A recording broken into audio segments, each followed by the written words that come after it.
നമസ്തേ, അഖിലയാണ് ജെറുസലേമിൽ നിന്ന്. നാളെ ഇലക്ഷൻ ആണല്ലേ. നമ്മളുടെ ഏറ്റവും വിലപ്പെട്ട വോട്ടുകൾ ഏത് സ്ഥാനാർത്ഥിക്ക് നൽകണം, അടുത്ത 5 വർഷം നമ്മളെ ആര് ഭരിക്കണമെന്ന് നമ്മൾക്ക് തീരുമാനിക്കാൻ ഇനി ഒരൊറ്റ ദിവസം കൂടെ മാത്രമേ ബാക്കിയുള്ളൂ.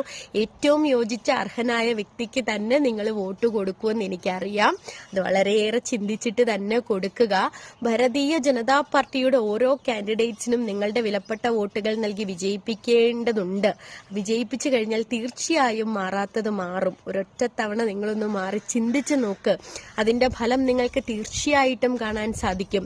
ഭാരതീയ ജനതാ പാർട്ടിക്ക് എന്തുകൊണ്ടാണ് സ്ത്രീകളുടെ ഇടയിൽ ഇത്രയേറെ സ്വീകാര്യത വന്നതെന്ന് നിങ്ങൾ ചിന്തിച്ചിട്ടുണ്ടോ?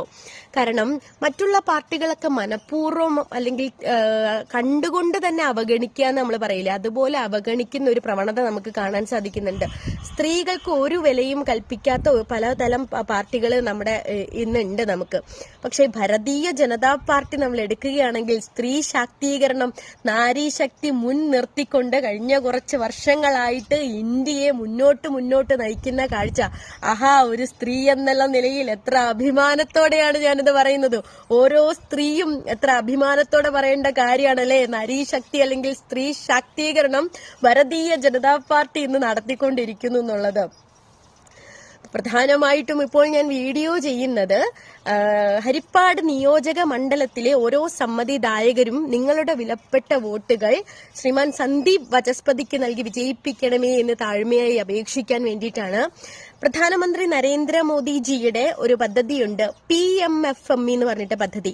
അതായത് ഗ്രാമങ്ങളിലെ കുടിൽ വ്യവസായം വർദ്ധിപ്പിക്കാൻ വേണ്ടിയിട്ടാണ് ഈ പദ്ധതി ആവിഷ്കരണം ചെയ്തിരിക്കുന്നത്. ശ്രീമാൻ സന്ദീപ് വചസ്പതിയെ അവിടെ വിജയിപ്പിക്കുകയാണെങ്കിൽ അദ്ദേഹത്തിന്റെ ഒരു സ്വപ്നം അദ്ദേഹം പറയുകയുണ്ടായി. ഇന്ന് ഗ്രാമങ്ങളിലുള്ള അമ്മമാര്, സ്ത്രീകള് അനുഭവിക്കുന്ന ഏറ്റവും വലിയൊരു പ്രശ്നം എന്ന് പറഞ്ഞാല് സ്വന്തമായിട്ടൊരു വരുമാനമില്ലാത്തതാണ്. അവരുടെ കയ്യിൽ സ്വന്തമായിട്ട് ഒരു സ്ത്രീ ശക്തിയാകുന്നത് എല്ലാ രീതിയിലും ശക്തിയായിരിക്കേണ്ടത് ആവശ്യമാണ്. അവൾക്കൊരു സാമ്പത്തിക ഭദ്രത കൂടി ഉറപ്പാക്കി കഴിഞ്ഞു കഴിഞ്ഞാൽ അവൾ ഏത് ലെവലിലേക്ക് അവൾ ചേരുമെന്നുള്ളത് നമ്മളൊന്ന് ഊഹിച്ചു നോക്കി. വളരെ വലിയ വളർച്ചയാണ് സ്ത്രീകൾക്ക് മുന്നോട്ട് കിടക്കുന്നത്. ആ വളർച്ചകളൊക്കെ എത്തിപ്പിടിക്കാൻ നമുക്ക് സാമ്പത്തിക ഭദ്രത ഉറപ്പാക്കേണ്ടതുണ്ട്. അപ്പോൾ ഗ്രാമങ്ങളിൽ ഓരോ വാർഡുകളിലേക്ക് 2 കോടി രൂപ വായ്പ നൽകുന്ന ആ പദ്ധതിയിൽ സന്ദീപ് വചസ്പതിക്ക് വാങ്ങിയെടുത്തുകൊണ്ട് ഓരോ വാർഡ് തലങ്ങളിലേക്കും ഈ പദ്ധതികൾ വികസിപ്പിച്ചെടുക്കുകയാണെങ്കിൽ അവിടുത്തെ ഓരോ അമ്മമാർക്കും ഓരോ സ്ത്രീകൾക്കും സ്വയം തൊഴിലെന്ന നിലയിൽ അവർക്ക് ഉയർന്നു വരാൻ സാധിക്കും. വളരെ വലിയൊരു മാറ്റമാണ് വരാൻ പോകുന്നത്. അപ്പം ഹരിപ്പാട് നിയോജക മണ്ഡലത്തിലെ പ്രിയപ്പെട്ട സമ്മതിദായകരെ അദ്ദേഹത്തിന്റെ സ്വപ്നം യാഥാർത്ഥ്യമാക്കാൻ നമുക്ക് അദ്ദേഹത്തോടൊപ്പം ചേരാം. നിങ്ങളുടെ വിലപ്പെട്ട വോട്ടുകൾ ശ്രീമാൻ സന്ദീപ് വചസ്പതിക്ക് നൽകി വിജയിപ്പിക്കണമേ എന്ന് താഴ്മയായി അപേക്ഷിച്ചുകൊള്ളുന്നു. വന്ദേ മാതരം, ഭാരത് മാതാ കി ജയ്.